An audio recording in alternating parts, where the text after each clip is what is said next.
The Outlander class is a very versatile class, and it is also one of my favorites because not only can you build them multiple different ways with multiple different applications, they're also a lot of fun to play, especially if you have a proper hero loadout and the right equipment. This is my original Willow loadout that I'm going to use for an example, and this is also the one featured on the channel that benchmarks all of the weapons that you have seen. The advantage of an Outlander class is not only are they better at farming and specialized for farming, if you build their loadout right, you can also specialize them for combat as well. Farm resources to help build the objective, lay down defenses, and then use their mobility, spamming shock tower and teddy or whatever else it may be, using seismic smash in order to hinder a horde or knock over one of the riot huskies, and then basically you stack all that together with heavy firepower and weapons in order to help secure the objective. Farming and intercepting. And because of the Outlander class's mobility, you can build them all kinds of different ways. You can make a farmer, you can make a launcher spamming mech Outlander, you can make an anti-miss monster Outlander, you can do all kinds of things with this class. So here's my example. I have Willow in the main slot here for increased ability damage by 37.5% based on the percentage of your missing health, which basically means the lower her health is, the more ability damage she is going to do. And then of course I have Blast from the Past to increase her health by 200%. I have Saurian Might from Rex Jonesy.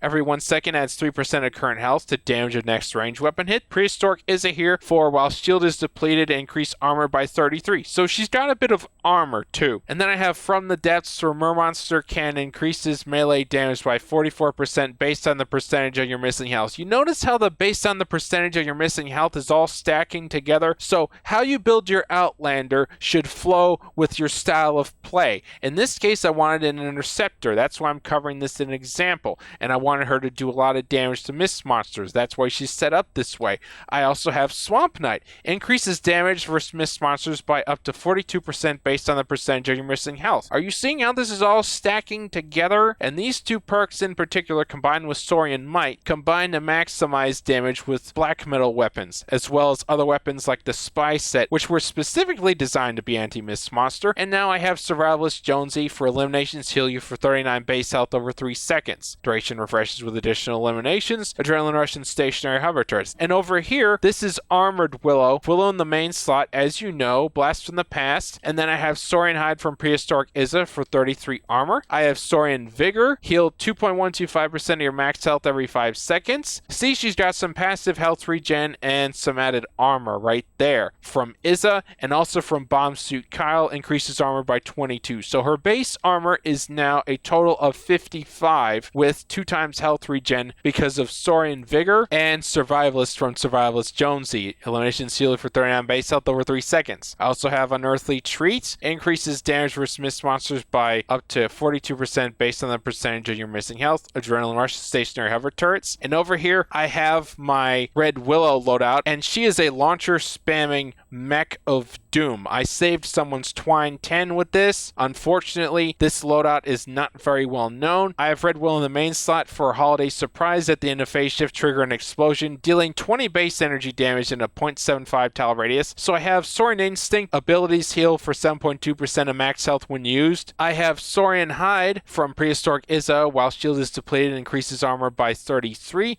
Quick Fingers from Chaos Agent, you had to earn him as part of an event, and what he does is whenever you use any ability, Quick Fingers reloads your equipped weapon if it can be reloaded. Note that it said if it can be reloaded. So this only works with magazine-fed weapons. Fortunately, there are a lot of magazine-fed weapons in the game and also magazine-fed launchers. So when you create a loadout, you really need to think about your style of play and what your application is going to be in order for it to be effective. Here I have Ambushed Buzz for In an Outlander. Eliminating 6 enemies within 10 seconds of phase shift grants 1 charge. Well, to keep phase shift running and the health regenning from Saurian Instinct, I'm going to need some supporting energy regen, which is why I have Fall in Love Ranger Jonesy down here. Eliminations restore 6 energy over 3 seconds. Duration refreshes with additional eliminations. So as you can see, this all comes together, and then it has the supporting roles of these gadgets, so Adrenaline Rush and stationary hover turrets, and she spams launch launchers. That is what she is specialized to do, and this loadout also works with the Vindertech Disintegrator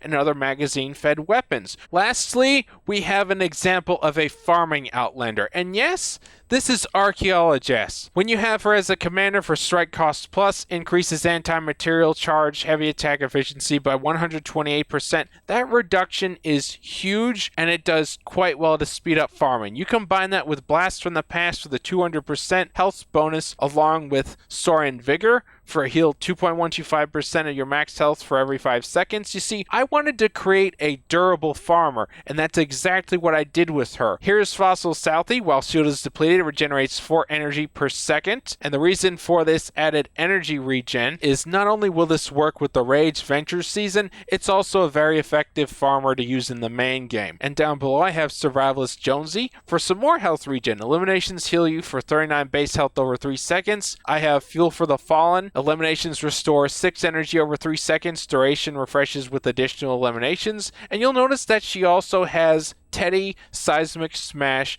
and Phase Shift along with Adrenaline Rush and stationary hover turrets. So I can put Teddy down or put a turret down. So I'm regenerating energy and I'm continuing to spam anti-material charge and farm, but you should obviously have some good gear on you anyway, and you can still fight and deal with high-level storm chests with this particular loadout. Cassie Clip Lipman, objects destroyed by anti-material charge have a 33% chance to drop additional ingredients, and again I have Adrenaline Rush and stationary hover turrets. Depending on what your application of your Outlander is going to be, it could be a farmer, it could be a launcher spamming mech, it could be an anti-mist monster, it could spam teddies. There's all kinds of different things you can do with the Outlander class, and you should base the way you do your hero loadout for your Outlander based upon what your style of play is going to be or what the application is.